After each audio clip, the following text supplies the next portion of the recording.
Every first-year law student will take a class called Legal Methods. And in theory, this class is an excellent idea. What it's supposed to do is teach you how to write like a lawyer.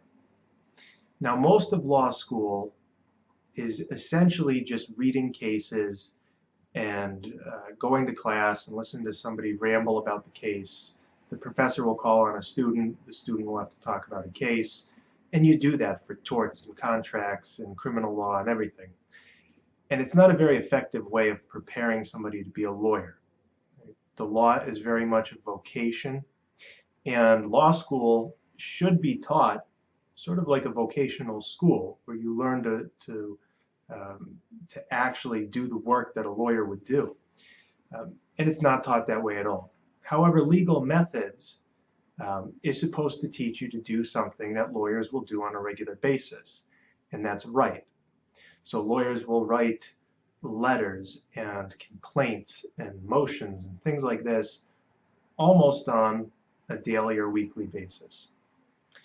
Now, the problem with legal methods is that it overcomplicates things, right? And it does this in a few ways. First of all, the type of documents that you're going to be writing in legal methods are not usually the sorts of things that you're going to be writing as you begin practicing law, right? So one of the things that most students will have to do, and that I had to do when I was in law school, is write an appellate brief. Now, I've been practicing law for 10 years. I have not written an appellate brief other than in law school, right? And most people, within their first 3, 4, 5 years of practicing law, are not going to be going to the appellate court, right? So it's just foolish to have students writing these things. Another problem with legal methods is that the professors get all hung up on your citations, right? And they sort of value your writing based on how well you cite to cases and horn books or whatever you're using. You're going to get a blue book. It's called the Blue Book, and it shows you how to cite legal references. So I've been practicing law, like I said, for 10 years, and I've never once in that whole time looked at a blue book or looked up how to cite a case, all right? I'm sure my professors or any legal methods professor would say I'm doing it all wrong. It doesn't matter, okay? The judge doesn't care. The other lawyers don't care. No one cares. So long as you can get them to the case you're referencing and the page that the site is on, which is very easy to do, so long as you do that, you're all set, right? And no judge is going to reject the legal argument simply because you didn't cite in proper blue book fashion, all right? However, like I said, legal methods is all about this and gets all hung up with it, and it's just stupid. Lastly, one of the problems with legal methods is that it's usually less credits than the rest of your classes. So when I went to law school, legal methods was 2 credits, and all of my other classes were 3 or 4 credits.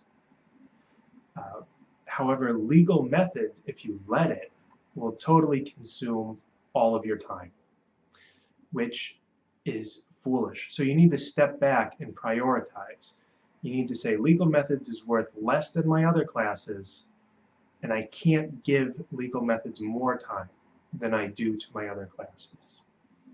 All right, and this actually comes up a lot in the law.